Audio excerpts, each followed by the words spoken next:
I'm seeing that the world card is right here. Others of you could be dealing here with someone na um, posibleng foreigner siya, baka galing sa ibang bansa, lumaki siya sa ibang bansa, pwede rin naman na half, okay, na foreign siya, or this person here could not be a foreigner, but someone here could be different sa kanya ditong pananamit, culture, baka sa religion, no? So, I do see that. But most likely, in general, ang pinaka nakukuha ko rito, no, is yung praise na out of this world, no? Parang meron ditong kakaibang gagawin. I don't know kung siya, pero mas nakukuha ko na posibleng ikaw yon. Posibleng may kakaiba ka ditong gawin. Ano yun?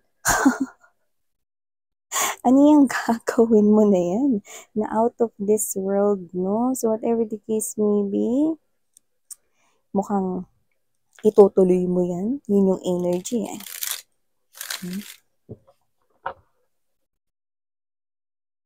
So, ano ba nangyayari dito?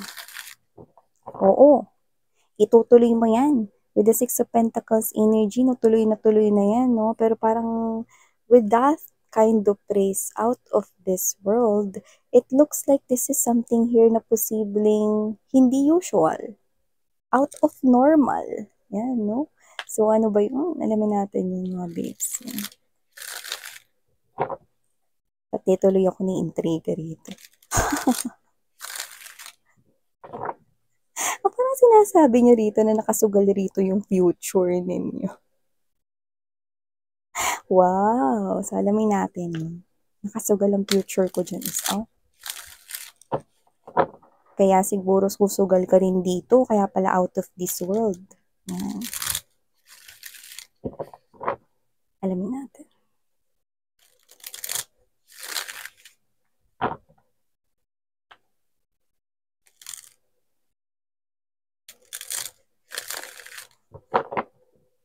Okay, so let's go ahead and check other infos.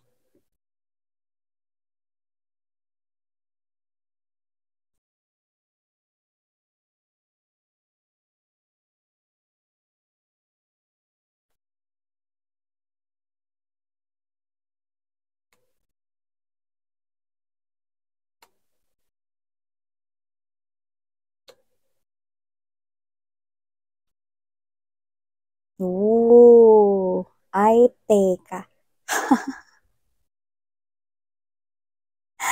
Ay, bawal yung ginagawa nyo, ha? Saya mga base. Bawal ba talaga misyento, no? Hindi naman. Pero kung pipilit mo, hindi ko sabihin mo miss yan. Mamaya sabihin ko sa inyo, no? Hindi naman to bawal. Pero, cute lang. Yan, no? So, ituloy naman natin lahat ng paglalaiyan. Okay. Nice. Mm. Ayun.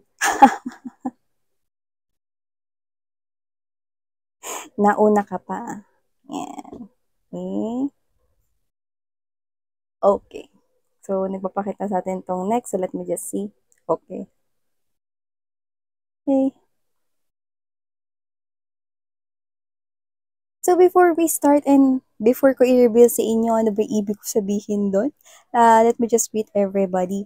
Hi, new subscribers! Ako po si Yan. Welcome. At sa mga returning kong viewers, thank you sa inyong walang sawang pagsuporta. So, wala po tayong gender dito. Bae, lalaki, LGBT, lahat kayo welcome. Pwede nyo i-flip yung rose kung yan ang gusto ninyo. At syempre, at the end of the day, always have your free will. Yan, no? So, wala tayo ditong gender, okay? And of course, this is timeless as well. Pwedeng tapos na sa iba, pwedeng sa iba naman no, is nangyayari ngayon or sa kasalukuyan, or pwede naman hindi pa po at sa inyong future pa lamang ito mangyayari, like prediction sa inyong future. So, ano nga ba nangyayari rito? No? Kasi with this Seven of Pentacles energy and there's this Lover's card energy, well, obviously, this is something here related to your love life. So, there's really something here going on, no? Pero posibleng hindi ka ganun ka fully equipped, no? Hindi ka fully aware sa ganitong klase ng energy. Not because hindi mo alam yung love, but because posibleng matagal ka na rin kasing panahon na single. Okay, may nakuha tayong gano'n, 'no? Posibleng matagal ka ng single, 'no? And then this is something here na parang feels like bago lang ulit sa'yo, 'no? And yung iba naman sa inyo, 'no, posibleng hindi kayo matagal na single. Yung iba puwedeng hindi pa talaga nagkaroon ng boyfriend or girlfriend since birth. Yung mga tinatawag nating NBSB or no boyfriend since birth or NGSB, no girlfriend since birth. So, okay, either matagal kang naging single, 'no, puwedeng yung last relationship mo ang tagal na nun, 'no, at yung iba naman puwedeng hindi talaga kayo nagkaroon ng relationship pa. So, ganito kayo na parang hindi niyo alam kung ano ba talaga 'tong nararamdaman ninyo 'no. Hindi niyo talaga alam at sinusubukan ninyong i-balance ang emotions and feelings ninyo 'no. However, with this page of, Wands energy and there's this page of swords 'no, you would be wanting to know ano ba yung nangyayari 'no. Kasi parang pakiramdam mo hindi mo naiintindihan 'no, yung mga I'm getting that word lukso 'no, paglukso ng emotions mo rito 'no, parang ang taas kasi tapos parang biglang bumababa, bumibilis 'no, may mga gano'n. Di mo ma-explain na parang ikaw 'to na parang yung pakiramdam mo is hindi mo malaman yung gagawin mo, na every time you're seeing this person here, minsan natutulala ka na lang 'no, every time na pagka nasa tabi mo siya or nakakasama mo siya rito 'no, hindi mo maintindihan 'no. In short, hindi mo alam kung like mo talaga siya. 'Yan. Hindi mo alam kung gusto mo ba talaga siya bilang isang partner o may crush ka ba sa kanya, hindi mo mawarian o baka naman ikaw 'to na hindi mo alam kung baka ina-admire mo lang siya or na-i-inspired ka lang kasi posibleng hinahangaan mo lang siya dito kasi magaling siya sa isang bagay, puwedeng sa work, puwedeng sa business or negosyo, ganyan. Hindi mo mawarian ano ba itong klase ng ganitong emosyon 'no, lalo na yung mga hindi pa nagkakaroon ng in relationship diyan 'no. Yung iba sa inyo mga estudyante kayo 'no, iba sa inyo tapos na ba kayo sa module niyo? Eh, bakasyon na miss yan. So, whatever the case may be, may mga students dito. Pero yung iba, puwedeng ang tagal niyo na kasing naging single 'no, hindi niyo na alam kung ano ba 'tong nararamdaman ninyo, 'yan. Oo, may gano'n talaga, 'no. So, dito parang with the Page of Swords energy, you are trying to search or trying to look for the answers here, 'no. Medyo weird ito and a little bit awkward, 'no, pero I'm seeing na posibleng ito yung diretso mong gagawin or diretsong plano mong isasagawa rito, pero posibleng may kinalaman dito. 'No, dito naglalaro, dito umiikot sa sasabihin ko. Maaaring hindi ito eksakto, pero posibleng dito iikot or related dito yung gagawin mo 'no. Kung ano ba nito, hindi naman ito bawal. Ano ba yan, miss yan? Well, with the food card. O baka may gutom diyan, food card, or baka merong nagbukas diyan ng GrabFood or Foodpanda, ayan 'no. Mag-o-order pala ng food or baka yung iba diyan na kumakain kasi kayo ano, 'yan. Iba baka foodie, 'yan 'no, iba gutom na 'no, pero nakikinig sa reading. Iba kumakain habang nakikinig sa reading. This could be your reading. So yun nga mga babes na with the full card energy and there's this 8 of Wands and there's this Tower. Hindi naman 'to bawal, pero posibleng ikagulat ng person na connecting sa'yo. Bakit naman niya ikakagulat yan, miss yan? Eh, sino ba namang hindi magugulat dito? Eh, sabi ko nga sa inyo, posibleng ito yung diretsong sasabihin or planong gagawin mo, pero posibleng dito umiikot, no? Bigyan ko kayo ng example, okay? Okay? Pwede mong sabihin sa kanya rito na, pwede ba kitang hawakan? Yan, no? Pwede ba kitang hawakan? Yan 'no, bakit, 'di ba? Magpa-panic itong person na 'to dito 'no, magugulat siya rito 'no. Sino ba naman dito yung hindi magugulat kung bigla mong sabihin yun? Ano siya, puon? So, whatever the case may be, ikaka-shock niya yun 'no. Pero ikaw ang intention mo lang naman is meron ka lang gusto ritong malaman, okey? Gusto mo lang malaman siguro rito kung mabilis yung tibok ng puso mo 'no, kapag mas hinawakan mo siya 'no, or this person here 'pag mas malapit ba siya sa'yo, ano bang mararamdaman mo? Mas Kakabahan ka ba? Pakiramdam mo ba may mga butterflies na umiikot-ikot sa tiyan mo? Or ikaw ba 'to 'no, ano bang nararamdaman mo, kinikilig ka ba o mas masaya ka ba kapagka hinawakan mo siya? Parang ikaw kasi 'to na parang you want to feel that spark. Kasi alam mong may something weird. Ngayon gusto mong malaman by checking 'no, mai-che-check ka lang daw. So baka puwedeng, hingin mo yung consent niya or yung permission niya 'no, na parang, "Can I hold your hand?" Yan 'no. "Can I touch you?" Yan. So whatever the case may be, nakikita ko rito na ikaka-shock talaga 'to ng person na sasabihan mo 'no or tatanungin mo ng ganyan. Nakakaloka ka, hindi naman yun bawal, pero nakakaloka at straightforward kasi yung tanong mo. So puwedeng naglalaro at puwede rin naman na yun mismo yung itatanong mo sa kanya na nakaka-lurky, na ikakagulantang ng person na ito 'no, yan, ikakagulat niya yan 'no.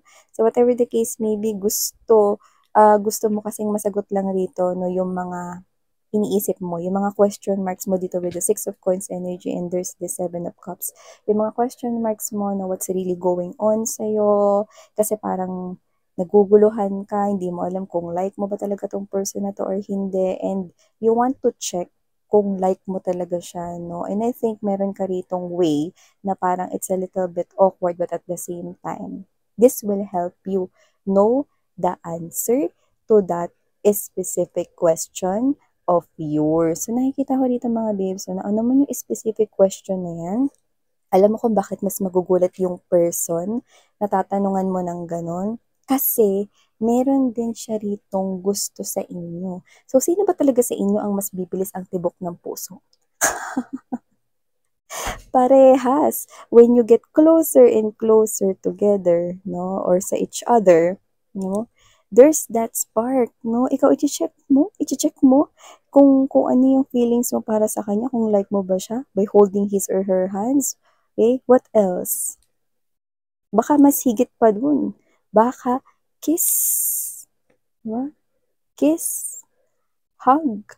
Anong klaseng touch ba yun? Touch hands, touch lips? Okay? So whatever the case may be, this is something here na hindi lang ikaw yung bibilis yung tibok ng puso rito, kundi siya rin. Yan o, magiging ganito kayong dalawa. Tingnan mo yung tsura niyo. Oh, diba? Parehas kayo ritong nagkagulatan, no? Kasi posibleng nauna ka pa, pero binabalak niya naman talaga na mag-confess ng love sa'yo, no? Strength card kasi is parang napanghihinaan ng loob dito, no? Pero parang thank you kasi nauna ka, no? Nagkaroon siya dito ng lakas ng loob na mag-come in forward or mag-step ng 1 foot forward, no? Para mag-confess na sa'yo rito, no? So that is also something here na parang good news na rin sa kanya. 'Di ba?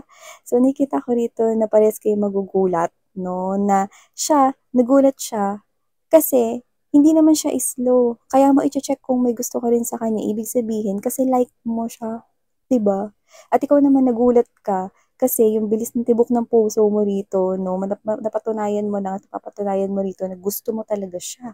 So siyempre ano pa man nangyayari rito, 'di ba? So ibig sabihin there's love, no, in this type of situation here. At nakikita ko na yun yung parehas ninyong matutuklasan, no? Natuklasan mo na may gusto ka nga talaga sa kanya, no? Kahit na isang suntok sa buwan. At kung nagkataon no, na wala siyang gusto sa'yo rito na posibleng masuntok ka rin, or majompal ka 'no, kung wala siyang gusto sa'yo. Pero dito kung reading mo 'to 'no, may gusto siya sa'yo rito 'no, at hindi lang ikaw yung bibilis yung tibok ng puso rito, pati siya, parehas kayo rito 'no. So wala kayong sakit sa puso, pero sobrang mabilis na parang tataas ng tataas rito 'no, yung inyong heart rate to the point you're gonna figure out that you both like each other pala, 'di ba? So nakakaloka, 'di ba? So, how beautiful is this, 'no? Sometimes kasi, 'no, yung mga ganitong actions, 'no, na parang, we feel like a fool, para tayong hibang minsan, sometimes we do crazy actions, 'no? But alam mo yun yung mga actions na yan, 'no, yung mga actions na yan yung nagdadala sa'tin sa exciting part, 'di ba? So, sinong makakapagsabi na itong gagawin mo na 'to na can I touch you na 'yan or puwede ba kitang hawakan dahil may iche-check lang daw. So, nakikita ko dito na ito pa pala yung magdadala sa'yo dun sa hindi lang sa sagot mo, kundi pati dito sa person na ito. Dahil itong person na ito 'no, parang isa itong malaking tulong sa kanya para magkalakas siya ng loob or magkaroon siya rito ng confidence na mag-confess ng love for you. Kasi like ka rin pala niya. So, you both like each other pala, 'di ba? So, whatever the case may be, ang ganda. 'Di ba? So, yung iba 'no, nakakaloka 'no. So, kung ano man ito, hindi ito bawal. Kasi nanghingi naman kayo ng consent. Nagtanong muna kayo, nanghingi muna kayo ng permission 'no, kung puwede niyo ba siya ritong hawakan 'no, 'yan. So, whatever the case may be, fighting! Good luck mga babes 'no, kasi nakikita ko dito na pagtapos nito 'no, maliban sa magkakaroon ng tulala moment at magkakagulatan dito, may relasyon talagang magsisimula sa inyong dalawa. 'Yan. So, congratulations at sa iba na hindi pa 'to nangyayari, congratulations in advance 'no, 'yan. Thank you so much mga babes na muli ako po si Yan, ang inyong psychic medium. Thank you, sarang heyo, love and light. Annyeong.